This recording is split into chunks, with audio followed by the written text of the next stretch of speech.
સોજિત્રાથી મુખ્યમંત્રી ભૂપેન્દ્ર પટેલે આણંદ જિલ્લાના નાગરિકોને ₹120 કરોડના વિવિધ વિકાસ પ્રકલ્પોની ભેટ આપી। મુખ્યમંત્રી ભૂપેન્દ્ર પટેલે અખંડ ભારતના શિલ્પી સરદાર સાહેબની કર્મભૂમિ અને વિદ્યાપુરુષ ભાઈ કાકાની જન્મભૂમિ એવા સોજિત્રા ખાતેથી ₹90 કરોડના 39 જેટલા વિકાસ કામોનું ખાતમુહૂર્ત તથા ₹30 કરોડના 13 જેટલા વિકાસ કાર્યોનું લોકાર્પણ સહિત જિલ્લાના નાગરિકોને ₹120 કરોડના વિવિધ પર જેટલા વિકાસ પ્રકલ્પોની ભેટ આપી હતી। મુખ્યમંત્રીએ સરદાર સાહેબ અને વિદ્યાપુરુષ ભાઈ કાકાની સ્મરણ વંદના કરતા જણાવ્યું કે વડાપ્રધાન નરેન્દ્ર મોદીએ વિકાસ કેવો હોય, કેટલા સ્કેલનો હોય, કેવા વિઝન સાથેનો હોય તેનું ઉત્કૃષ્ટ ઉદાહરણ ગુજરાતના વિકાસ દ્વારા વિશ્વ સમક્ષ પૂરું પાડ્યું છે। પ્રોફેસર પીપલ ગવર્નન્સની કાર્ય સંસ્કૃતિને વિવિધ વિકાસ કામોથી આપણે સાકાર કરી છે। આ સંદર્ભમાં તેમણે ઉમેર્યું કે વિકાસલક્ષી કાર્ય સંસ્કૃતિ દ્વારા વડાપ્રધાને મુખ્યમંત્રી તરીકેના કાર્યકાળ દરમિયાન ગુજરાતના વિકાસનો જે પાયો નાખ્યો હતો તેના પરિણામે ગુજરાત આજે દેશના વિકાસનું રોલ મોડલ અને ગ્રોથ એન્જિન બન્યું છે। વલ્લભ વિદ્યાનગરના શિલ્પી સ્વભાઈ કાકાના શિક્ષણના પ્રદાનને આગળ ધપાવતા સોજિત્રામાં ₹14.85 કરોડના ખર્ચે નિર્માણ પામેલ શ્રી ભાઈ કાકા સરકારી વાણિજ્ય કોલેજના ભવનનું મુખ્યમંત્રીએ લોકાર્પણ કર્યું હતું। ગુજરાતમાં શહેરી વિકાસ, જાહેર આંતરમાળખાકીય સુવિધાઓ અને આરોગ્ય એમ દરેક ક્ષેત્રે વિકાસ ક્રાંતિ આવી છે તેમ જણાવતા મુખ્યમંત્રીએ ઉમેર્યું હતું કે યુવાનોને ઘર આંગણે ઉચ્ચ શિક્ષણ મળી શકે તે માટે વડાપ્રધાનના સમક્ષ નેતૃત્વમાં ગુજરાતમાં 103 યુનિવર્સિટીઓ અને 2800 કોલેજો દ્વારા ઉચ્ચ શિક્ષણ આપવામાં આવી રહ્યું છે। જિલ્લા વહીવટી તંત્ર આણંદ તથા સોજિત્રા વિધાનસભાના વિવિધ લોકાર્પણ અને ખાતમુહૂર્ત પ્રસંગે આપણી સૌની સાથે મંચ ઉપર ઉપસ્થિત નાયબ દંડક શ્રી રમણભાઈ સોલંકી, સાંસદ શ્રી મિતેશભાઈ પટેલ, પદ્મશ્રી ડૉક્ટર તેજસભાઈ પટેલ, જિલ્લા પંચાયતના પ્રમુખ શ્રી હસમુખભાઈ પટેલ, મારા સાથી સૌ ધારાસભ્ય શ્રી વિપુલભાઈ પટેલ, યોગેશભાઈ પટેલ, શ્રી ચિરાગભાઈ પટેલ, શ્રી કમલેશભાઈ પટેલ, શ્રી કલ્પેશભાઈ પરમાર,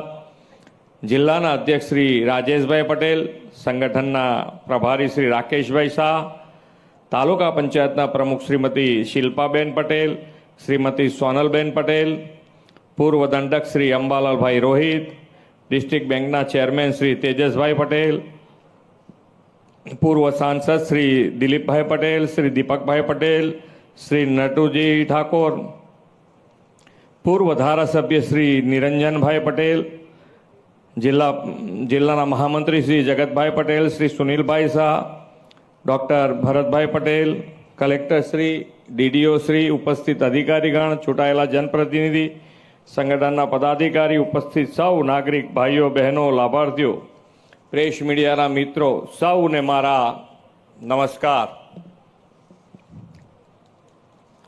બહુ વખત પછી પ્રસંગ આવ્યો ને એમાં તમારા ધારાસભ્ય બહુ ઉત્સાહી છે એટલે બધા ધારાસભ્યોને એમ કીધું છે કે તમે કોઈ કંઈ માગતા નહીં, હવે મારે જ બધું લેવાનું છે।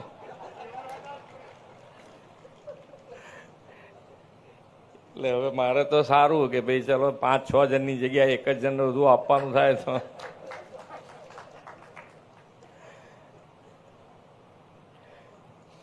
પણ સક્રિયતાથી કામ કરે તો એકાદ બે કામ વધારે આવે ના આવે એ તો હું નક્કી કહું છું કે ભાઈ સક્રિયતાથી કામ કરે વિધાનસભામાં તો એકાદ બે કામ વધારે લઈ જાય।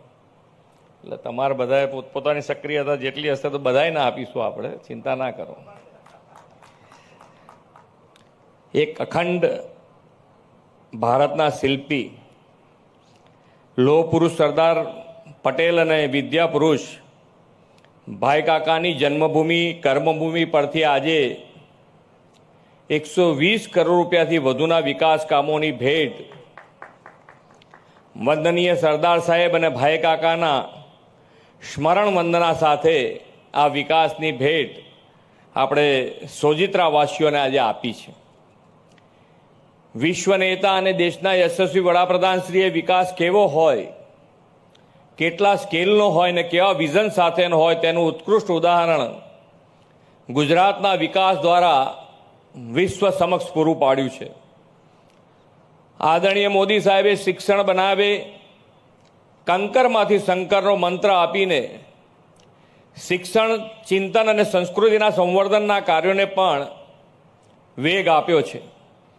વડાપ્રધાનશ્રી હંમેશા તમામ ક્ષેત્રના વિકાસ પર ભાર મૂક્યો છે. એ જ દિશામાં આગળ વધીને આપણે ગુજરાતમાં શિક્ષણ સહિત સર્વાંગી વિકાસને આગળ ધપાવ્યો છે. આજનો આ કાર્યક્રમ પણ એ જ વાતની સાક્ષી પૂરતો આજનો આ કાર્યક્રમ છે.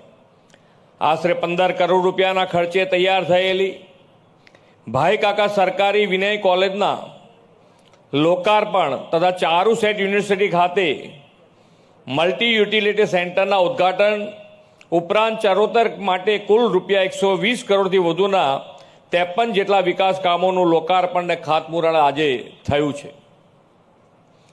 આજે power grid corporation of India દ્વારા door to door garbage collection માટે CSR ફંડમાંથી 25 ઈ-રિક્ષાઓ ફાળવવામાં આવી છે અને વડાપ્રધાનશ્રીની પ્રેરણાથી શરૂ થયેલી સ્વચ્છતા હી સેવા ઝુંબેશને વેગ આપવાનું કામ આજે થયું છે. વડાપ્રધાનશ્રીએ દેશના સામાન્યમાં સામાન્ય માનવીને ઉત્તમ આરોગ્ય સેવા પૂરી પાડવા માટે આયુષ્યમાન કાર્ડની સુવિધા આપી અને વય વંદના યોજના દ્વારા તેમાં 70 વર્ષથી વધુ વયના તમામ નાગરિકોને કોઈ પણ આવક મર્યાદા વગર આવરી લીધા છે. આજે આપણે વય વંદના યોજના હેઠળ વડીલોના આયુષ્યમાન કાર્ડનું વિતરણ કરીને વડાપ્રધાનશ્રીના સર્વે સંતુ નિરામયના વિચારને સાકાર કરી વડીલોને વંદન કરી છે. જિલ્લા પોલીસ સરાહનીય કામગીરી કરીને 31 લાખ રૂપિયાથી વધુનો મુદ્દામાલ રિકવર કર્યો છે અને તે મુદ્દામાલ તેમના 312 જેટલા માલિકોને આજે પરત આપીને 13 તુજકો અર્પણની ભાવના ચરિતાર્થ કરી છે. તે માટે તેમને અભિનંદન આપું છું. નિર્મળ ગુજરાત પહેલા અંતર્ગત ઉમરેઠ તાલુકાના 39 ગામો માટે આણંદ જિલ્લા પંચાયત અને ભારત બાયોગેસ એનર્જી લિમિટેડ વચ્ચે બાયોગેસ અને ખાતર ઉત્પાદન દ્વારા છાણનો વૈજ્ઞાનિક ઢબે નિકાલ લાવવા માટેના આજે MOU થયા છે. વડાપ્રધાનશ્રીએ આપેલા ગ્રીન ક્લીન ફ્યુચરના વિઝનને સાકાર કરવામાં આ MOU દિશાદર્શક બનશે એવો મને વિશ્વાસ છે.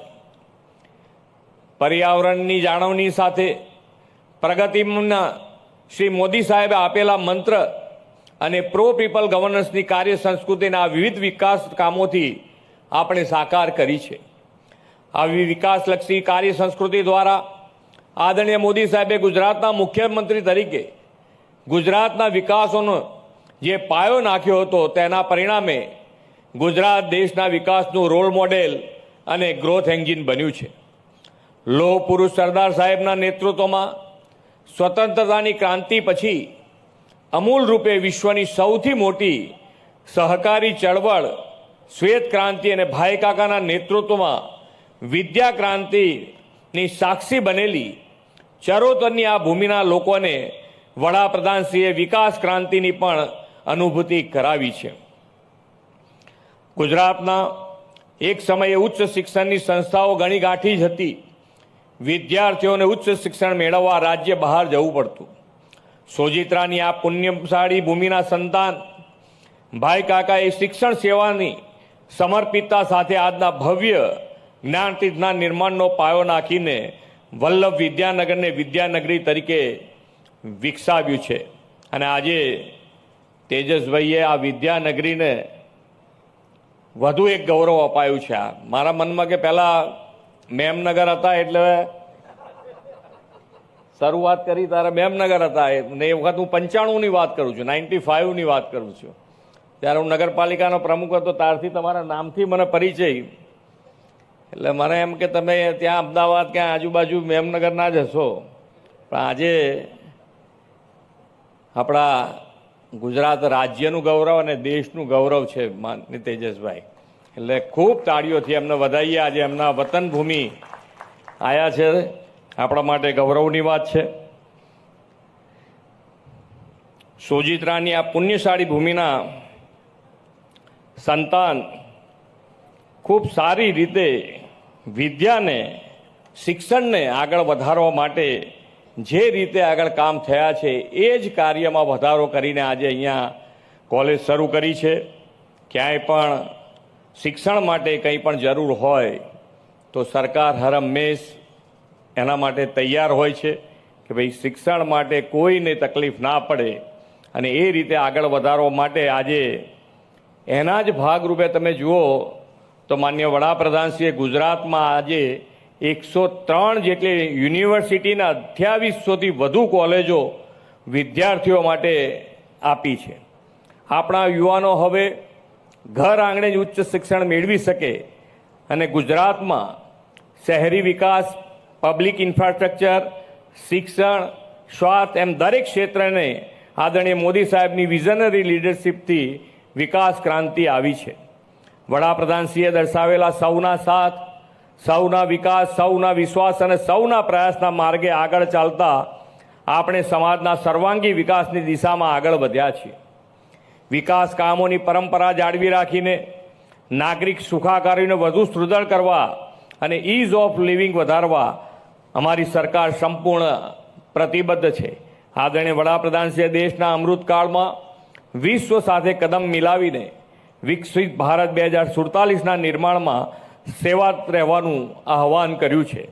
સરકાર, સમાજ અને આપણે સૌ સાથે મળીને વડાપ્રધાનશ્રીના આ આહ્વાનને ઝીલી લઈને વિકસિત ભારત માટે વિકસિત ગુજરાત બનાવીએ એવી અપેક્ષા સાથે વિરમું છું. ભારત માતા કી જય. વંદે માતરમ. જય જય ગરવી ગુજરાત.